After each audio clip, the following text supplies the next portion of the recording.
Hello everyone, today we're going to do a tutorial on Nebraska's 811 or the Diggers Hotline and how to fill it out online.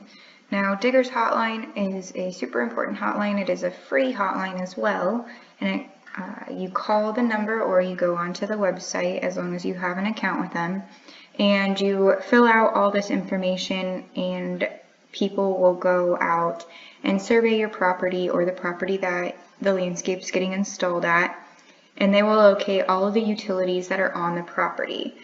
The reason why this is super important and why it is the law is so we don't accidentally hit a line that's underground while we are planting. And there are several laws out there that prevent you from planting a certain distance from certain utilities underground, and so having them marked is super important. So with that being said, let's go ahead and get started. So on the computer, you're going to open up to a home screen that kind of looks like this. It'll be a Google home screen more than likely unless it gets changed. And you will click on the 811 tab. Now to save time, because the internet tends to be a little bit slower where I am, I've already opened up the tabs. So it'll open up to a screen that looks like this, and you will click on File a Locate Request right here. It's the fourth one down. Once you click on that, it will open up to a screen that looks like this. The email and the password should already be in there for you, and so you can simply just press login.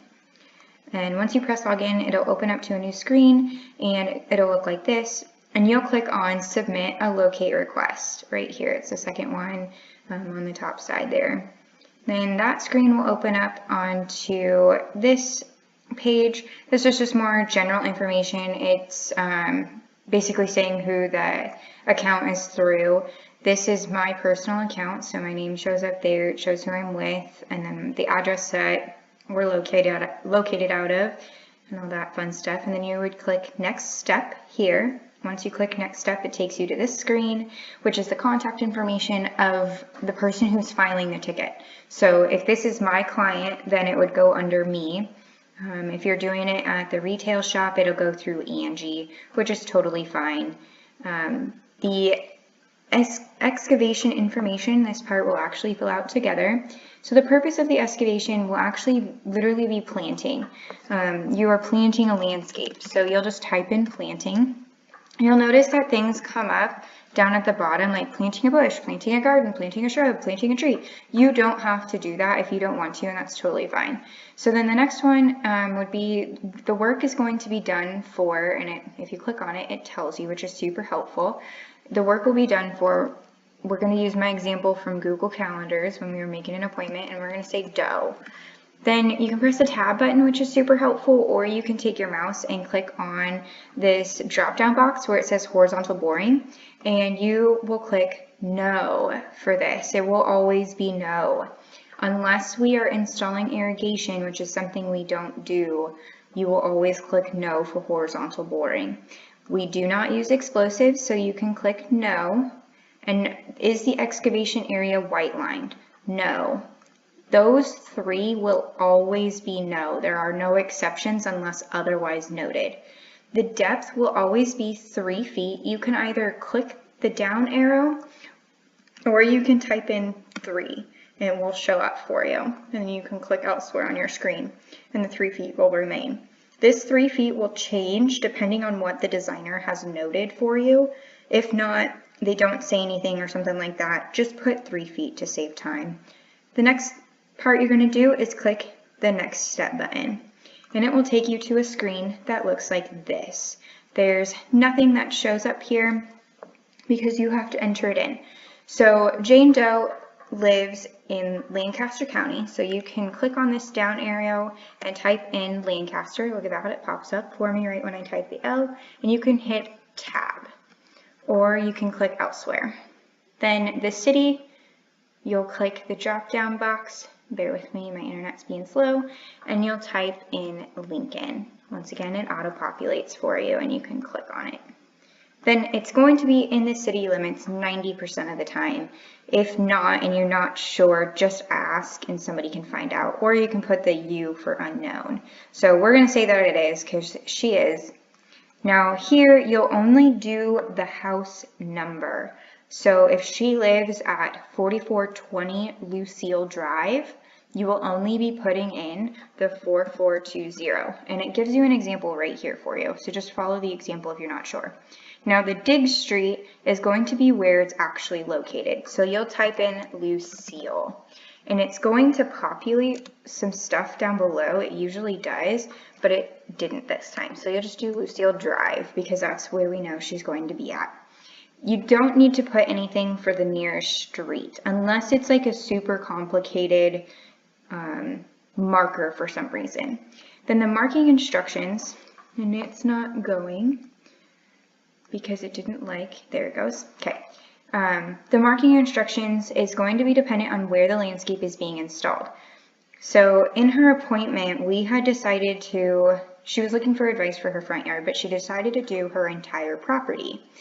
Well, we're going to put mark entire property.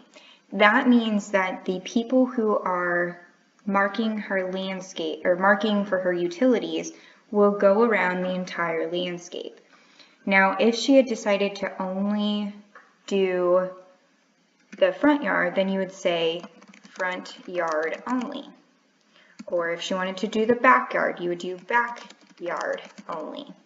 It really depends on specifics. In this case, we're going to do mark the entire property. Now these last little bits right here, you do not need to worry about. They don't need them in this instance. Then you're going to scroll down to step 4. It says step 4 right here for you. And you'll find the address on this map.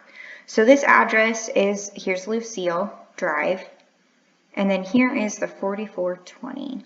And you can see some other streets behind it. What you're going to do is you're actually going to use, you see this little hand icon, you have to mark the area that you want, or the address that it is.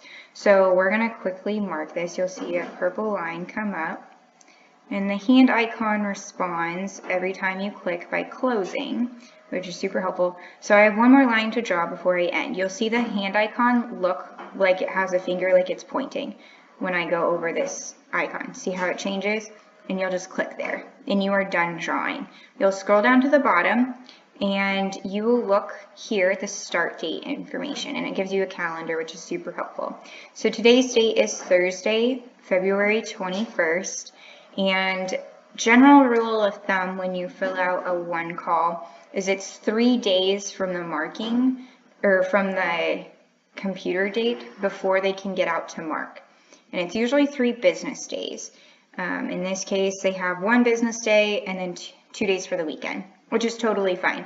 But if you were to fill this out on Monday, they wouldn't be able to get out there until probably the end of Wednesday or beginning of Thursday. Now the ticket type is normal. You're not doing anything else, just leave that as normal. The work to begin will be the date that the landscape is supposed to be installed. You can change this, but it won't let you change it to anything sooner than the 21st, because obviously that's the only date. And the time that it'll start at, generally it's 8 a.m. for us. We'll get out to the homeowner's landscape by 8 a.m. But if you know that we're not going to be out there till Wednesday, but you want to get it marked on that Monday beforehand because the designer needs to know to lay out the plants, then you'll just leave it at 4 o'clock for Monday, and that'll be fine. Then you'll hit next step after you've verified everything above, and it will take you to this utility notification, like underground facility operators list. This is all of the utilities that are located on the site that are public entities. So like Aloe's there, Black Hills, Lincoln Electric, City of Lincoln, blah, blah, blah. Once you click next step, you cannot go back. This actually takes you to the page that you will get your ticket number from. And this ticket number is super important. You will need to record it. And generally it starts out with like a 183 number. It does vary depending on how many tickets have gone through.